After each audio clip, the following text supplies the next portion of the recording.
CCP की बैठक से पहले ही बीजिंग में जिस तरीके से विरोध प्रदर्शन हो रहा है, ये बड़ी खबर है। शी जिनपिंग के खिलाफ अब बीजिंग में पोस्टर्स लगा दिए गए हैं और इन पोस्टर्स पर लिखा क्या है?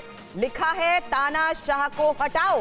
लॉकडाउन में नौकरी गंवाने वाले लोगों ने इस बीच प्रदर्शन किया है और ये चिंता की बात है कि किस तरीके से अब शी जिनपिंग की जिस तरीके से ताजपोशी को लेकर अहम दिन है, उससे पहले हो रहा है विरोध प्रदर्शन। तो देखिए, ये अपने आप में बड़ी बात है कि शी जिनपिंग जैसे तानाशाह के खिलाफ विरोध प्रदर्शन की शुरुआत हो चुकी है।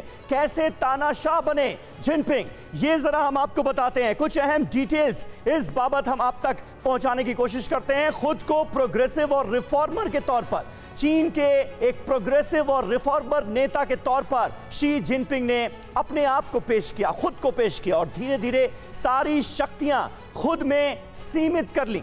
शी जिनपिंग ने नीति निर्माण की बारीकियों से खुद को जोड़ा शी जिनपिंग ने, और इसका नतीजा क्या हुआ ये हमारे सामने है। 2012 से भ्रष्टाचार विरोधी अभियान बड़े पैमाने पर चीन के अंदर चलाया गया, जिससे खासा जन समर्थन हासिल हुआ शी जिनपिंग को। सीसीपी में समर्पित कार्यकर्ताओं की एक पूरी फौज आज की तारीख में शी जिनपिंग ने तैयार कर ली है, जो कि उनका बड़ा समर्थक वर्ग है। पार्टी के पसंदीदा लोगों को उन्होंने अहम पदों पर बिठा दिया है, यानी हर तरफ, हर बड़ी पोजीशन पर इस वक्त शी जिनपिंग के लोग मौजूद हैं। भ्रष्टाचार हटाओ के नाम पर विरोधियों को ठिकाने लगा दिया, यानी जो अपना विरोधी वर्ग था उसे भी लगभग खत्म कर दिया। पार्टी के सामूहिक नेतृत्व के इरादे को वन मैन शो में पूरी तरह से शी जिनपिंग ने बदल दिया है और 2015 से पीएलए में सुधार के नाम पर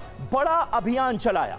पीएलए जो कि चीन की सेना है, चीन की सेना में अपने पसंदीदा लोगों को अहम रोल दिया शी जिनपिंग ने, और इसीलिए सेना में भी जबरदस्त प्रभुत्व माना जाता है शी जिनपिंग का।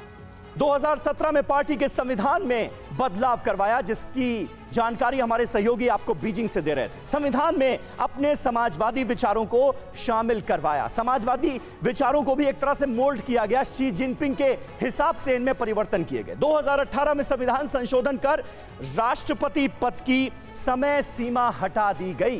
पहले 2 बार से ज्यादा आप चीन के राष्ट्रपति पद पर नहीं रह सकते थे, लेकिन अब ऐसा नहीं। संविधान संशोधन के जरिए अंतर्राष्ट्रीय स्तर पर चीन के वो मुखिया बन गए, प्रमुख बन गए।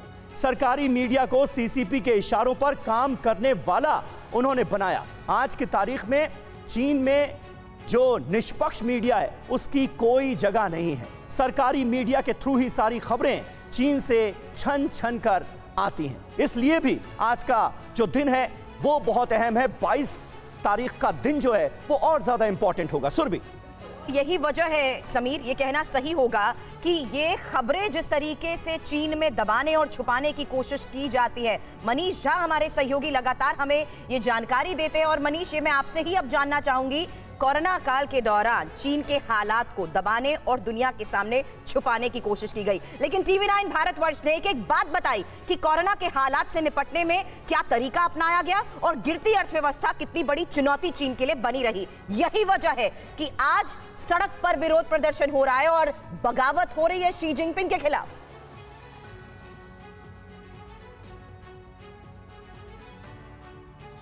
बिल्कुल सुरभि, देखिए, कोरोना काल में जिस तरह से चीन ने सख्ती से निपटने के नाम पर जो वहाँ कहर बरपाया, उसी का ये आज विरोध प्रदर्शन देखने को मिल रहा है।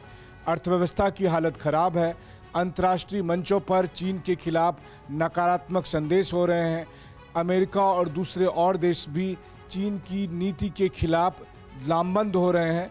वैसी स्थिति में चीन के राष्ट्रपति शी जिनपिंग पहले, जैसे कहते हैं ना कि ग्रेट वॉल एंड देन फिर ग्रेट हॉल, उसके बाद खुद को ग्रेट लीडर घोषित करने की प्रोसेस को आज से शुरू करने जा रहे हैं।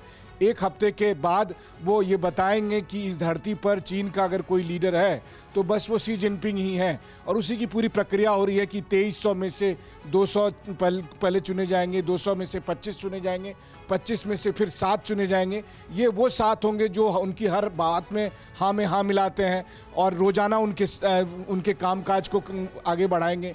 और बाकी जो 200 लोग हैं उनको कभी महीने में 1-2 बार वो दर्शन देंगे। और कुल मिलाकर अगर देखें तो इस एक हफ्ते की मीटिंग में बस आपको नया यही देखने को मिलेगा कि जो चीन के 2 पूर्व राष्ट्रपति थे, चाहे वो जियांग जेमिन और हु जिनताओ, वो उनकी हालत कितनी है, कितने वो स्वस्थ हैं नहीं है, बस यही एक नयापन है। अच्छा मनीष, मुझे ये बताइए कि आप इस वक्त मॉस्को में हैं। हमने देखा रूस यूक्रेन जंग शुरू होने के बाद किस तरह से रूस और चीन कई बार एक प्लेटफॉर्म पर खड़े नजर आए।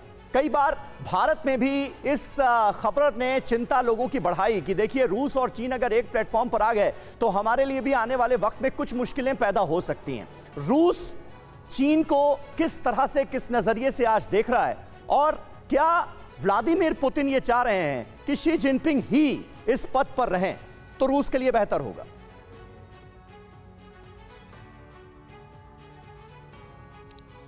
देखिए, सबसे बड़ी बात यह है कि कभी कभी तो लगता है कि पुतिन और शी जिनपिंग दोनों एक दूसरे को देखकर पावर को आत्मसात करने की कोशिश करते हैं। और इसी दिशा में जहां एक तरफ प्रेसिडेंट पुतिन ने अपने जीवन भर के कार्यकाल के लिए पक्का कर लिया है, तो शी जिनपिंग भी उसी नक्शे कदम पर चल रहे हैं। वहीं दूसरी तरफ अगर आप देखें तो रूस भी, अगर आप रूस में बात करेंगे तो रूस के लोग ये कहते हैं कि रूस बहुत ज़्यादा कंफर्टेबल नहीं है, लेकिन उसके पास विकल्प भी नहीं है। पुतिन जानते हैं कि शी जिनपिंग के साथ रहने के बाद एक समय के बाद ऐसा भी हो सकता है कि वो बड़े भाई की भूमिका में आ जाए, लेकिन फिर भी पुतिन को अभी फिलहाल अगर प्रेसिडेंट बाइडेन से निपटना है तो पुतिन को जिनपिंग का साथ चाहिए। हाँ, ये बात जरूर है कि क्रेमलिन में भी अगर आप बात करें तो सबका यही मानना है कि रूस के लिए जो सबसे कंफर्टेबल विकल्प हो सकता है वो भारत हो सकता है।